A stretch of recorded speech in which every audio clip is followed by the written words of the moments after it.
Witam wszystkich na prezentacji. 12. punkt. Możemy zaczynać. Is there anyone not speaking Polish? Okay, my friend. So we can go in English. Okay? Or you understand Polish? Trochę. Okay. Okay, so let's go in English. Okay, so my name is Witczak. I'm working in really small company, day one. And then today I'd like to talk about functional JavaScript for everyone, I hope. So this one is like from, I don't know, 5 years ago. It was like, yeah, JavaScript? Java? Almost. Today only the recruiters go with this one.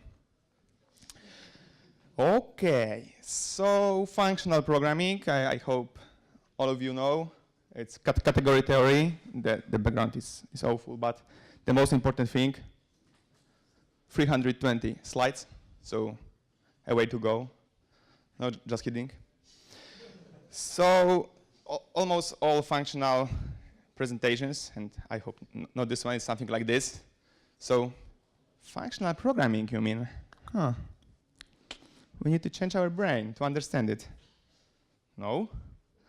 Okay, but we'll go from the beginning. So even though it's like JavaScript track, JavaScript presentation, I hope it's not required to understand everything and to be really fluent with JavaScript. So we'll start with functions. So what we can go with, what we can do with functions. So of course we can like create one. It's quite simple. But let's go down. So we can create function that returns function. Nice one. We can go with like creating function and passing functions to other functions. So we can also have functions that accept other functions. That's nice. So it's term like first-class citizen. I think you've heard about this one. So JavaScript is like really nice language for going with functional stuff, but we can do functional programming in almost all languages. So Java, yeah. We can go this one. It doesn't look nice, but we can go with this. But JavaScript is nice because we have all those operations we can go. So creating functions, returning functions from functions. It's something like higher order functions, yeah? We can accept functions, return functions, pass functions. It's like function is everything here. So it's going to help us along the way. So we'll have quite a bit of code here. So who thinks that he knows what's going to be written down below when we execute all this code? Hands up, who knows what's going to output from this one?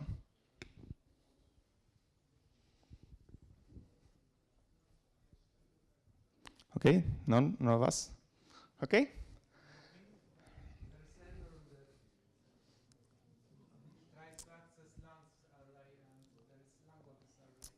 Okay, not talking about this one.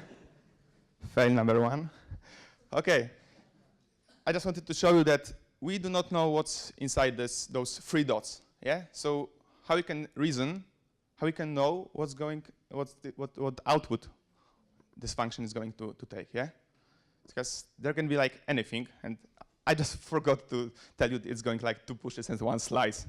So it's going to change the array, and we can't reason about what's going to happen below. Yeah. So if we go with something a bit different, so using the immutable.js library, it's going to be much better, since we don't need to know what's going in the middle. Here we have some immutable collection. We cannot change it. Yeah. So we know what's going to be the output of this function. Yeah? So this is one of the first principles of the functional programming. We have something like pure functions. Yeah? And pure function is like only two elements. It always evaluates given the same input to the same output, and it doesn't have any side effects. Yeah, so it's not alerting a global state, not like writing down to database, logging something out. Yeah, just pure function. So we are executing it, We've given output, and we get some given input, and we have some output. And every time we do it, it's going to behave exactly the same. Yeah? Okay. But why it's important? Yeah, because quite easy from math. Okay, so if we have some part of code, let's call it impure, yeah? So we have like two functions, going to take some global object, it's going to work on some, I don't know, DB, some message services. It's something we are used to on daily basis. But it's not really easy to reason about it, yeah? If we had like some pure part of it. Yeah, we have, first of all, we have some like explicit dependencies. Yeah, so we can see that create message takes DB, and it also takes some message. Yes, our send message function is going to take DB, some message service, and text and a user. Yeah, so those functions are like taking all input and producing some output. Yeah? Okay. It's much easier to test. Yeah, we have explicit dependencies, so we can pass our stubs or our mocks to this one, and hopefully get some results. What's more, it's much easier to reason about this, yeah? Because we have same input, same output, all the way to go. So this is just the first part of our functional style. Let's call it. Okay, here's some quite famous quote from Joe Armstrong, the creating of Erlang. Object-oriented programming seems to be good. We are going to take whole jungle with us. It's not supposed to work. Okay.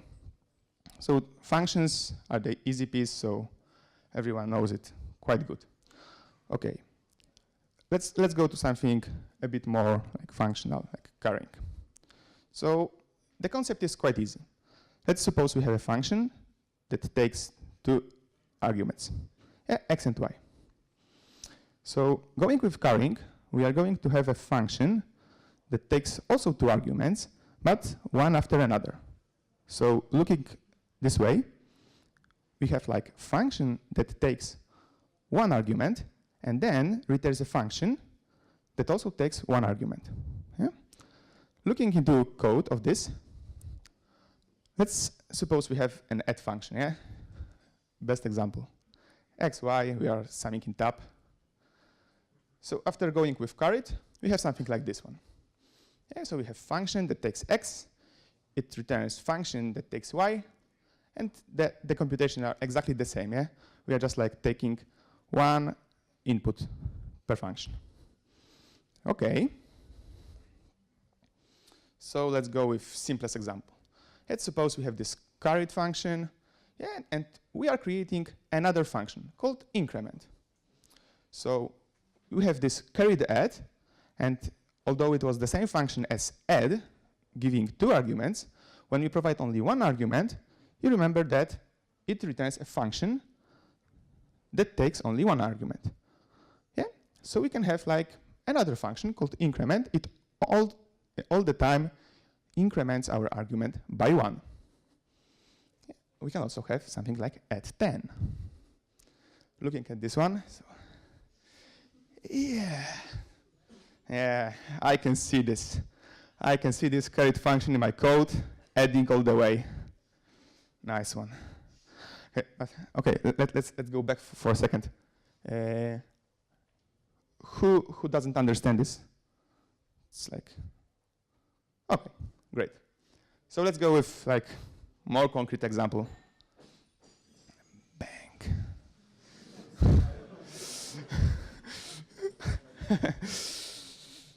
Okay. So let's suppose we have like something like HTTP, I know, factory, like some service. So we have like get, post, put, delete, all those functions. Yeah. And suppose we have like post function that it takes like URL, the data we want to send, and also the token that's just needed for authentication. Yeah. Quite straightforward, used in almost all projects. Great. Okay. How we are going to call this function? Something like this one. Surprise, surprise. Okay, So how can carrying help us with this situation? Because the problem we have currently is that anytime we want to call the post function, we need to provide token. And probably this token is the same, almost the same, all the way go. Yeah? So let's go with a few transformations. First of all, we have like changed the order of parameters. So now that token is on the first place. Yeah. Then we have some URL and we have some data. Okay. Now we are carrying this. So we have like post that takes token, that takes URL, that takes data. Okay. Nice one. So what we can do with this one? So we have created something like secured HTTP service. And we are going to create post function that takes only URL and data, and token we have already provided. Yes, so since we can like call this function with only one parameter, it's already provided, and it returned us another function that takes only 2 other arguments. Okay? Straightforward? Everyone with me? Awesome. Okay, carrying done. No more loops. So let's say with another very interesting example. So the for loop that transforms our input to our output, going with the input is an array and output also is going to be an array. So we have like, let's say 3 basic operations in FP called like map, filter, and reduce. Let's go with map at the beginning. So the map is used if you want to like transform values from the array or something other, something which is inside, and transform this value. So we have like that is the same, is going to be the same, but why the bottom one is better, or is it? Okay, so going with the first one, lines of codes. Yeah, but the most important thing is that where the real logic takes place. Yeah, this is the place. So what is the transformation? We do not want to bother about that we are going to create new array. We are going to push elements from the array. And the most important thing is that we are going to transform it. Yeah, so only this one is important for that case. Going with the reduce is like summing up all elements in the array. It's also for loop. We're adding everything up. So we can have something like reduce. And also in this case, the logic is here. Yeah, it's not like creating the initial value, then like summing it up, all this stuff. But it's like only in this single place. So when you are used to it, you can see the places where the most important code is written. Yeah. And the last one is filtering. So very, very similar situation here, yeah?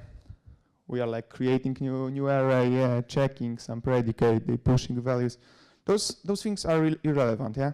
It's like filtering, so we need to take an array, get some predicate, and return the array that it's passing, yeah?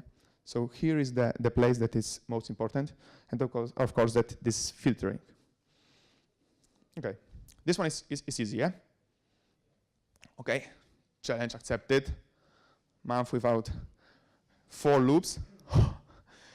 It's not that simple at the beginning. Okay. Now something just a bit more complex. So we have another thing like it was carrying, so we have now function composition. So we all love those dot notation, yeah, calling function, dot function, dot function, dot function, function, function. So we have also something in functional programming like composing functions, yeah? So the idea is really simple, yeah? We are calling the g function on x, and then we are calling f function on the result. So you have something like compose. Okay, looks nice. The code is really simple. So creating something like this is like function compose. Again, it returns function that's going to take argument and call those functions in given order. Okay, so first we'll go with like really basic example. So we have an add function. It takes like x, adding 2. Easy. Then we have some multiplication. So we can call like add 2, then multiply by 2. Okay. But we can also create like some other function. So suppose we can create function like add 2, then multiply by 2. And using our compose, we have created this function, and then like we can call this function directly. We can pass this function to some other operations. I don't know, many things. Yeah. So we have created new function from combining 2. Yeah. And the idea is like it's not simple to like shift your thinking in this way, because the main idea is that we are going to create like tiny functions that we are going to compose, map, then filter, yeah, something like this. So it's like a lot of things, and it's like for me it's really hard to think that way, yeah, because we are used to like something a bit different, yeah. Okay, so let's go with maybe something more real than adding and multiplying. Okay, so we have some tiny function, yeah? It's converting album, yeah? So we are given some JSON, we make some conversions, blah, blah, blah, blah, blah, and then we have an album, okay? Then we have some, like, something like extract tracks from an album, yeah? Given an album, and we have tracks from that one. Yeah, so like tiny functions, the tiny functions that we can easily test and see what's the result, yeah, be sure that it's working as we would like. Yeah, we are creating like small pieces and then combining into the bigger picture. Okay, then you can have some rendering engine. Yeah, so it takes like tracks and it outputs this single track into an LI, yeah, list item. Okay, easy one. Okay, and now we go with this one, yeah? So we are composing. The main thing with compose is that it's a bit strange that in the beginning we are like calling our functions with dot, yeah, dot, and it goes sequentially, yeah, from the beginning to the end. It's like a bit different because it goes like from the end. So first we are converting to album, then extracting tracks, and creating another function. So then we have like tracks from JSON, because we can take this tracks function, and after extracting, we can map all those elements, because remember that extract tracks, it's going to return tracks, many items, let's say an array. Yeah? And we are going to map it through track element. Yeah?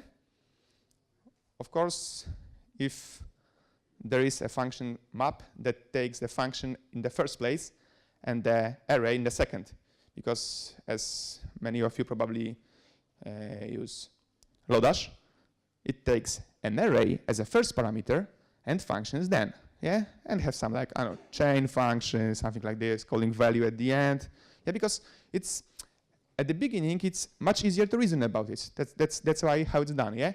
But there is also the called FP version of Lodash that takes it on the other end, yeah? Because if the map function take the array in the first place, we couldn't make something like this carrying, yeah? Because this map function is carried. Yeah, so we are going to provide the value then. And then we just run our function with JSON. Yeah? So it's like looking at the beginning, it's like, yeah? Suppose you get into the project and something like this is, oh yeah, it's similar, easy. Okay, let's go to something also quite interesting. So I don't know if you like burritos, but let's say we have a burrito function. This function is going to take some value, then pack it into object that has one function, yeah, map. Okay, so we can have like everything there, yeah, vegetables, meat, rice, whatever you like. Okay, so we have this burrito, and then we are like packing their food, and then we are like calling function on this. But it's like we have some peel function, we have some chop, cook, yeah, but it's going to work on the level of food, not the burrito itself. Yeah, so it's something like we have this burrito, like this one. So we take the outer out, and we call this all those functions on the inside of it. Yeah? Okay, so we are calling it, calling, and then at the end, we have burrito that has all this food with all those transformations. Yeah. So if you have also something that we could like take those values out, yeah, and let's call it the fold function. So it also like accepts function, but it doesn't apply it also into burrito, but it like takes it out.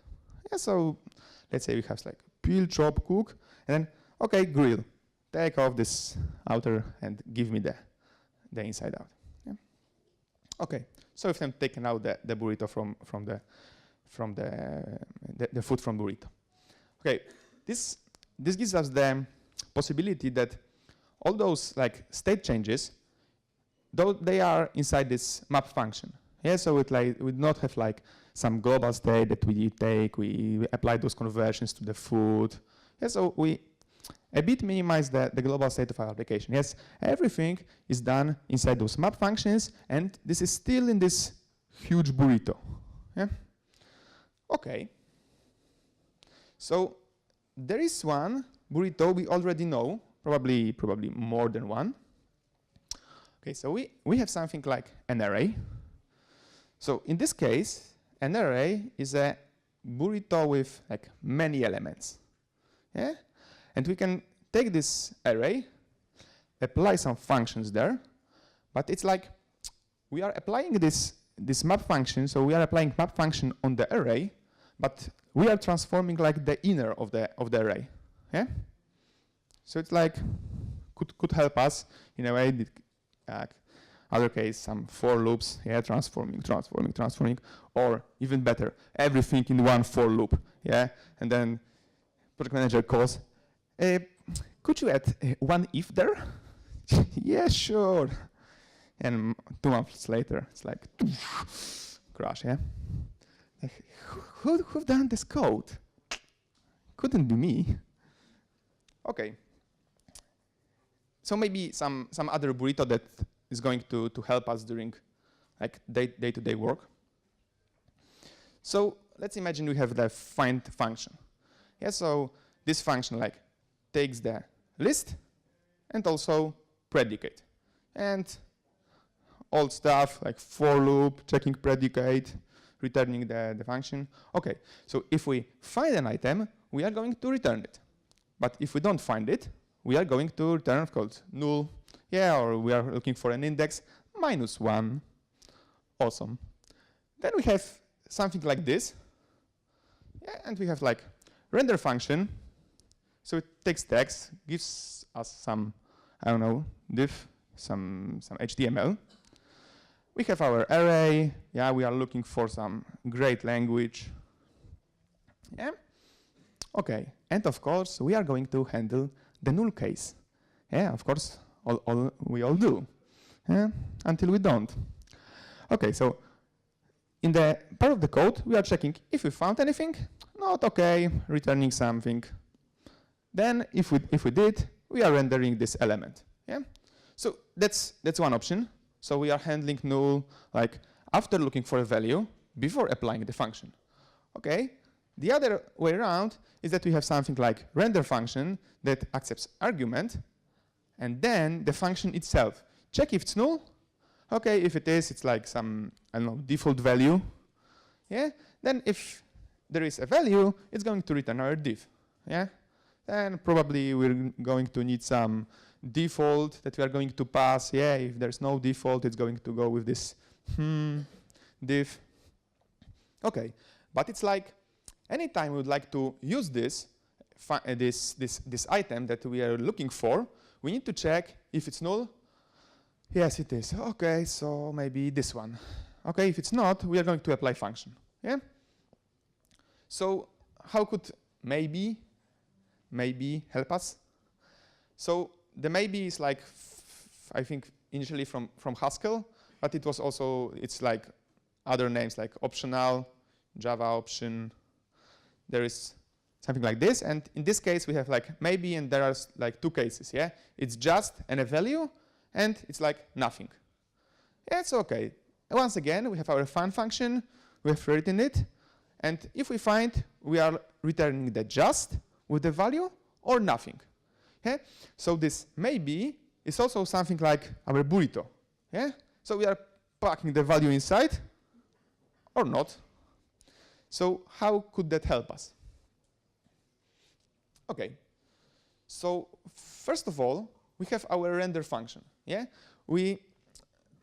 I think we would better get the render function that takes an argument and doesn't need to change, oh, if it's null, oh, if it's undefined, oh, okay, yeah. So it takes text, given that we provide some text there, and it renders something, yeah. So we have also something like, let's say something like this pure function, yeah, accept text and return something, yeah. Okay, and now we are going to find value we are looking for, and then we have our burrito, so we can like map those values around, yeah? So we are mapping like render function over it. And maybe burrito works in this way that if it has value, it's going to apply this function. But if nothing is there, it's going to just pass on, yeah? So this is nice in the case that, so at the end, like you remember, yeah, when we are applying map, we are still dealing with burrito. Yeah, but we can display burrito to our users. So we are going to take the value out of it. Okay? So like in this case, we can also use something like get or else. And as you probably think, it's going to or get the value that's transformed, or it's going to take away some default value that we provided. Yeah? And it's like, this one is really nice because it like almost always like ensure us that we are going to provide some default value. It's not something that we are going to like forget about, yeah? Oh, you know, this exceptional production just forgot to check if it's null. Yeah, like in this case, it's going to be burrito. It's like we need to take something like take something out, and there is no way like taking it out, but giving also some default value. Yeah, so this one is visible in like many languages, like new ones also coming. So it's like this maybe optional option, whatever it's called. It's like really nice. It can like kick us because all the time we need to like provide this get or else or something, yeah. And it's like really tiresome that, okay, but I know there is a value, yeah, I know. Yeah, but maybe in some case it could be that some function we are using, maybe not function we have written, but some function from library or from our friend that like maybe he just forgot. Yeah, so it always goes with this check. Yeah, so it's like, okay, maybe map, okay, get or else, yeah? What if it's nothing there? Oh, we'll go with some default value. Okay. One more thing, it's like, at the beginning, don't try too hard. Okay. Let me know who understands what like you don't try too hard.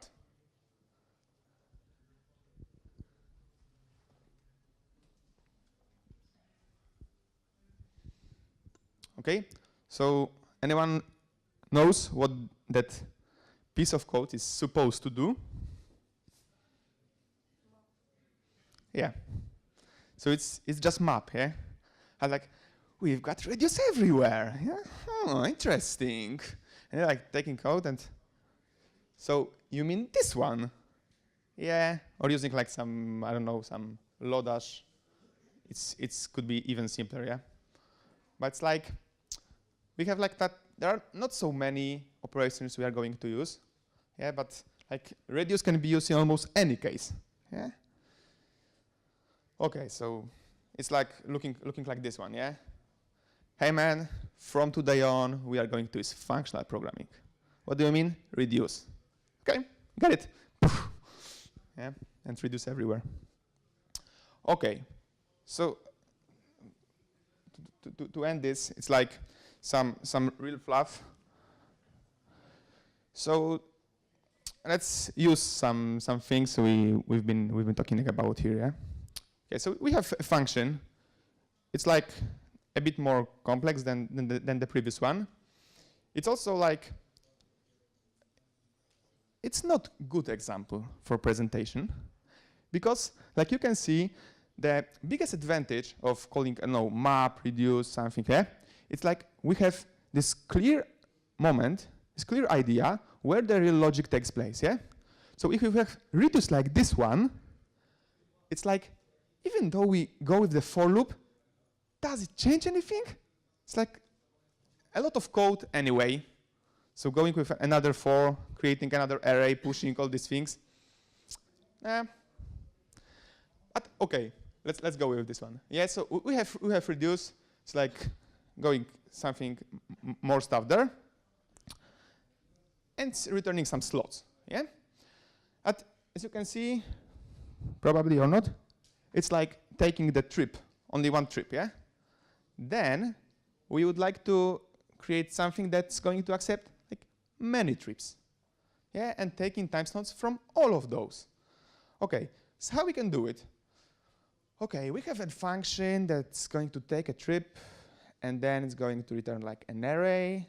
So if you like map through many trips, we are going to return an array of array. Then we are going to flatten it. Okay, we've got flat map for this one. Yeah, so it's like not like packing those burritos in burritos, in burritos, in burritos, you know? And then going out, out, out, out, out. Yeah, so we have something like flat map. Okay, can we move on? Yeah, that's like changing the order of arguments. Like first we are going to take a function, and then we are going to take trips. Okay, maybe if we have like flat map like this one. Okay, and what if we have carrying inside? Yeah, maybe something like this one. Okay, and this is what we end with. Yeah, so we are creating new function that is going to accept trips, not only one trip. Yeah, and applying carrying and applying only first argument with the function, we are going to return function that is going to accept trips. Yeah, and then call flat map. Okay, that's how we go. Yeah. So one day, maybe, we'll go something like this. But for now, just try to use it in maybe some places.